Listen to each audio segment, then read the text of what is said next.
அம்மாவின் கையளவு சோறு சேனல் நண்பர்கள் அனைவருக்கும் வணக்கம்.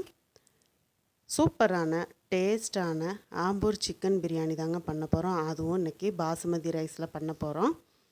ஆம்பூர் சிக்கன் பிரியாணி செய்கிறதுக்காக சிக்கன் நல்லா கழுவி சுத்தம் பண்ணி எடுத்துருக்கிறேன்.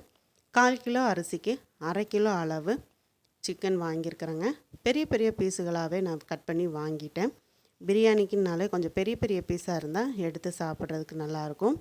இப்போ சுத்தம் பண்ணின அந்த சிக்கனில் 1 ஸ்பூன் அளவுக்கு மஞ்சத்தூள், 50 கிராம் அளவுக்கு கெட்டி தயிர், புளிப்பில்லாத தயிர், 1/2 ஸ்பூன் அளவுக்கு உப்பு சேர்த்துட்டு நல்லா ஒன்று போல் கலந்து விட்டுக்கலாம். நல்லா இந்த மாதிரி நல்லா பிசைஞ்சிட்டு ஒரு 20 நிமிஷம் நம்ம ஊற விட்டுட்டோம் அப்படின்னா சிக்கன் நல்லா சாஃப்டாக வெந்து வந்துடும். இந்த சிக்கனை பரட்டி வச்சுட்டு அரிசியவும் நம்ம கழுவிட்டு ஊற வச்சிடலாம். அரிசி குறைஞ்சது 20 நிமிஷம் ஊறினா தான் உங்களுக்கு உடையாமல் பூ மாதிரி நீளமாக அரிசி இருக்கும். இந்த டம்ளருக்கு 1 டம்ளர் அளவு நான் அரிசி எடுத்துருக்கிறேன். ஒரு 2 தடவை இந்த மாதிரி நல்லா கழுவிட்டு ஊற வச்சுக்கோங்க. எப்போவுமே அரிசியை நம்ம கழுவிட்டு ஊற வச்சிட்டோம் அப்படின்னு சொன்னால் அந்த ஊறின தண்ணிலேயே நம்ம பிரியாணிக்கு அந்த தண்ணியை சேர்த்தோம் அப்படின்னா நல்ல ஒரு வாசமாக இருக்கும். இப்போ நான் 2 தண்ணிக்கு அலசிட்டேன். 1 டம்ளர் தண்ணி ஊற்றி ஊற வச்சிடலாம். இந்த சிக்கனும் 20 நிமிஷம் ஊறணும், அரிசியும் 20 நிமிஷம் ஊறணுங்க. 1.5 டம்ளர் அளவுக்கு தண்ணி சேர்த்துருக்கிறேன். இப்போ ஊறிட்டுருக்கட்டும். அரிசியும் சிக்கனும் 20 நிமிஷம் ஆயிடுச்சு, நல்லா ஊறிடுச்சு. இப்போ பிரியாணி செய்கிறதுக்கு மசாலாவை ரெடி பண்ணிடலாம். ஒரு 15 பச்சை மிளகாய், 5 விரலில் கூட்டி அள்ளக்கூடிய அளவுக்கு புதினாவும் அதே அளவும் மல்லி இலையும் மிக்ஸி ஜாரில் சேர்த்துக்கோங்க. கூடவே இஞ்சி பூண்டு பேஸ்ட்டு சேர்த்துக்கலாம். 2 ஸ்பூன் அளவுக்கு இஞ்சி பூண்டு பேஸ்ட்டு சேர்த்துருக்குறேன் நான். 2லேருந்து 2.5 ஸ்பூன் அளவு சேர்த்துக்கோங்க. இஞ்சி பூண்டு பேஸ்ட் நான் வீட்டில் ஆல்ரெடி நான் செய்து வச்சுருக்கிறது தான். எப்போவுமே நான் சொல்கிற மாதிரி ஹோம்மேட் இஞ்சி பூண்டு பேஸ்ட்டு தான் நான் யூஸ் பண்ணுறது. இப்போ இந்த மாதிரி தண்ணி ஊற்றாமல் நல்லா நைஸாக அரைச்சி எடுத்துகிட்டு வந்தாச்சு. இப்போ பிரியாணி செய்ய ஆரம்பிச்சிடலாம் வாங்க. அடுப்பில் பிரியாணி பாத்திரம் வச்சுக்கோங்க. ஒரு 100 ml அளவுக்கு கடலெண்ணெய் சேர்த்துருக்குறேன். நீங்கள் ரெகுலராக எண்ணெய் ஆயில் யூஸ் பண்ணுறீங்களோ அதையே யூஸ் பண்ணிக்கோங்க. சப்போஸ் நீங்கள் தேங்காய் எண்ணெய் சேர்க்குறதா இருந்தால் கூடவே 2 ஸ்பூன் அளவுக்கு நெய் சேர்த்துக்கோங்க. ஸ்பைசஸ் எல்லாம் சேர்த்துடலாம். ஏலக்காய், பட்டை, கிராம்பு, பிரிஞ்சி இலை, நட்சத்திர சோம்பு சேர்த்துட்டு கூடவே ஒரு கொத்து கருவேப்பிலை சேர்த்துக்கோங்க. சேர்த்துட்டு மீடியம் சைஸ் பெரிய வெங்காயம் சேர்த்துடலாம். சேர்த்துட்டு ஒரு 1/2 ஸ்பூன் உப்பு சேர்த்துக்கோங்க. ஆல்ரெடி சிக்கன்லேயும் உப்பு சேர்த்துருக்குறோம், அதனால் உப்பு கவனமாக சேர்த்துக்கோங்க. வெங்காயம் கொஞ்சம் கண்ணாடி பதத்துக்கு வரட்டும். வெங்காயம் நல்லா ரொம்ப நிறம் மாறக்கூடாது. அந்த கண்ணாடி பதம் வரும்போது நறுக்கி வச்ச தக்காளியை சேர்த்துடலாம். மீடியம் சைஸில் ஒரு தக்காளி பழுத்ததாக எடுத்து வச்சுருக்கிறேன். நம்ம வதக்கி விடும்போதே கரண்டி வச்சு அந்த தக்காளியை நல்லா நசுக்கி விட்டோம் அப்படின்னா நல்லா மசிஞ்சு வெந்து வந்துடுங்க. இந்த மாதிரி நசுக்கி விட்டு வதக்கிக்கோங்க. நீங்கள் இன்னும் அம்மாவின் கையளவு சோறு சேனலை சப்ஸ்கிரைப் பண்ணலைன்னா சப்ஸ்கிரைப் பண்ணிக்கோங்க. சப்ஸ்கிரைப் பண்ணும்போது ஆளுங்கிற பெல் பட்டனோட சப்ஸ்கிரைப் பண்ணிக்கோங்க. அப்போ தான் நான் போடக்கூடிய வீடியோஸ் எல்லாம் உடனுக்குடனே நோட்டிஃபிகேஷனில் கிடைக்கும். வெங்காயமும் தக்காளியும் நல்லா பேஸ்ட் பதத்துக்கு வதங்கிடுச்சு. இப்போ மிக்ஸி ஜாரில் அரைச்சி வச்சுருந்த பச்சை மிளகாய், புதினா, மல்லி இலை, இஞ்சி பூண்டு பேஸ்ட்டு இதை சேர்த்துடலாம். சேர்த்துட்டு கூடவே ஊற வச்ச சிக்கனையும் சேர்த்துடுங்க.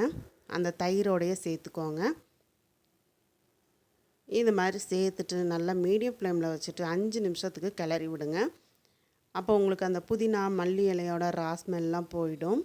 தயிரோட அந்த ராஸ்மெல்லாம் போயிட்டு இஞ்சி பூண்டு பேஸ்ட்டோட ராஸ்மெல்லாம் போய் நல்லா ஒரு எண்ணெய் தெளிஞ்சு வரும். உங்களுக்கு இந்த வீடியோ பிடிச்சிருந்தனா நண்பர்களுக்கு ஷேர் பண்ணுங்கள். மறக்காமல் லைக் பண்ணுங்கள். வீடியோ பற்றின கருத்துக்களை கமெண்ட் பாக்ஸில் சொல்ல மறக்காதீங்க. இந்த மாதிரி நல்லா ஒன்று போல் பரட்டி விட்டுக்கோங்க. அடிப்பிடிக்காத அளவுக்கு மீடியம் ஃப்ளேமில் வச்சுட்டிங்க அப்படின்னா உங்களுக்கு அடிப்பிடிக்காது.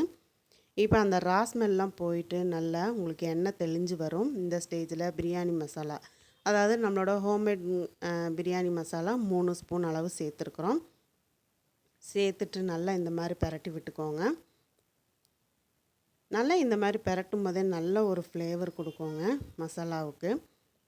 ஹோம்மேட் பிரியாணி மசாலா எப்படி பண்ணுறதுன்னு ஆல்ரெடி நான் ஒரு வீடியோ போட்டிருக்கேன். பார்க்காதவங்க நம்ம சேனலில் பிரியாணி மசாலா எப்படி செய்கிறதுங்கிற வீடியோவை பாருங்கள்.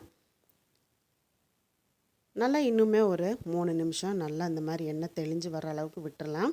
நல்லா எண்ணெய் தெளிஞ்சு வந்ததுக்கப்புறம் ஊற வச்ச அரிசியை சேர்த்துடுங்க. தண்ணி இல்லாமல் ஊற வச்ச அரிசியை முதல்ல சேர்த்துக்கலாம். எப்போவுமே ஒரே மாதிரி பிரியாணி செஞ்சிட்ருக்கிறாம ஒவ்வொரு டைமும் நம்ம கொஞ்சம் மாற்றி மாற்றி செய்யும்போது வீட்டில் இருக்கிறவங்களுக்கு சாப்பிட்றதுக்கு ரொம்ப பிடிக்கும். இப்போ அரிசியை சேர்த்தாச்சு, தண்ணி இல்லாமல் வடிச்சிட்டு நம்ம சேர்த்துருக்குறோம். இப்போ அந்த அரிசியை உடையாத அளவுக்கு ஓரத்துலேருந்து அந்த மசாலாவோட ஒரு கிளறி விட்டுக்கலாம். இந்த மாதிரி அரிசியும் சேர்த்துட்டு நம்ம அந்த மசாலாவில் கிளறும்போது அரிசி உங்களுக்கு சீக்கிரம் உடையாது, ஒன்று போல் வெந்து வரும். இப்போ நம்ம தண்ணி சேர்க்க ஆரம்பிச்சிடலாம். நான் 1 டம்ளர் அளவு பாஸ்மதி அரிசி எடுத்தேன். அதே டம்ளருக்கு 1.5 டம்ளர் எடுத்துக்கலாம். அரிசி ஊற வச்ச தண்ணி 1 டம்ளர் இருந்துச்சு. 1/2 டம்ளர் அளவுக்கு நம்ம மிக்ஸி ஜாரை அலசி சேர்த்தாச்சு. இந்த டைமில் ஒன்று போல் ஓரங்கள்லேருந்து கிளறி விட்டுட்டு உப்பு போதுமான்னு செக் பண்ணி பார்த்துக்கோங்க. உப்பு பத்தலை அப்படின்னா உப்பு சேர்த்துக்கோங்க. சேர்த்துட்டு கலந்து விட்டுக்கோங்க. எனக்கு கொஞ்சம் காரம் பத்தாத மாதிரி இருந்துச்சு, அதனால் ஒரு 1/2 ஸ்பூன் அளவுக்கு மிளகாத்தூள் நான் சேர்த்துக்கிறேன். சப்போஸ் உங்களுக்கு பச்சை மிளகாயோட காரம் கரெக்டாக இருந்துச்சு அப்படின்னா நீங்கள் மிளகாத்தூள் சேர்க்க வேண்டாம். எனக்கு கொஞ்சம் வீட்டில் எல்லாருமே கொஞ்சம் ஸ்பைஸியாக சாப்பிட்றவங்க, அதனால் அதுவும் இந்த கிளைமேட்டுக்கு கொஞ்சம் ஸ்பைஸியாக இருந்தால் தான் பிரியாணி நல்லாயிருக்கும். அதனால் ஒரு 1/2 ஸ்பூன் அளவுக்கு மிளகாத்தூள் சேர்த்துட்டு நல்லா கலந்து விட்டுட்டேங்க. கலந்து விட்டுட்டு திருப்பியும் கூட நம்ம உப்பு செக் பண்ணி பார்த்துக்கலாம். உப்பு எப்போவுமே அரிசி வேகிறதுக்கு முன்னாடி ஒரு பிஞ்ச் அளவு தூக்கலாக இருக்கணும். இப்போ ஒரு 1/4 மூடி எலுமிச்சைப்பழ சாறு சேர்த்துக்கலாம். எலுமிச்சைப்பழ சாறு சேர்த்துட்டு நல்லா கலந்து விட்டுக்கோங்க. ஓரங்கள்லேருந்து கலந்து விட்டுட்டிங்க அப்படின்னா அரிசி உடஞ்சி போகாது. இப்போ உப்பு உரப்பு எல்லாமே கணக்காக இருந்துச்சு. இப்போ ஒரு மூடி போட்டு மூடிடலாம். மீடியம் ஃப்ளேம்லேயே வச்சுக்கோங்க. கரெக்டாக ஒரு 3 நிமிஷத்துலேருந்து 5 நிமிஷம் வரைக்கும் நீங்கள் ஒரு கொதி விட்டுக்கலாங்க. இந்த மாதிரி கொதித்து வரும்போது லோ ஃப்ளேமில் வச்சுட்டு ஒரு கிளறி விட்டுக்கணும். அப்படியே விட்டோம் அப்படின்னா அடியில் உள்ள அரிசி அடி பிடிச்சிடும். இதுவே கனமான பாத்திரமாக இருந்தாலும் இதே மாதிரி மெத்தடில் ஃபாலோ பண்ணிட்டீங்க அப்படின்னா அடியில் உள்ள அரிசி உங்களுக்கு ஒன்று போல் வெந்து வரும். முதல்ல நான் 3 நிமிஷத்தில் கிளறி விட்டேன். இப்போ அதுக்கு அடுத்து ஒரு 4 நிமிஷம் கழித்து கிளறி விட்டேங்க. நல்லா தண்ணி வற்றி மேலாப்பில் அரிசி வந்திருக்குது. இந்த ஸ்டேஜில் நம்ம தம் போட்டுடலாம். இந்த பாத்திரத்தை மாதிரி அடுப்புக்கு மாற்றிட்டு தம் போடுறதுக்கு பழைய தோசைக்கல்லை வச்சுக்கோங்க. நம்ம இந்த மாதிரி பிரியாணி செய்கிறப்போ பிரியாணி பாத்திரத்தில் செய்யும்போது நம்ம மேலே வெயிட் கொடுக்கணுன்னுலாம் அவசியம் இல்லைங்க. அந்த காற்று வெளியே போகாத அளவுக்கு கணக்காக உள்ள ஒரு மூடியை செட் பண்ணிக்கோங்க.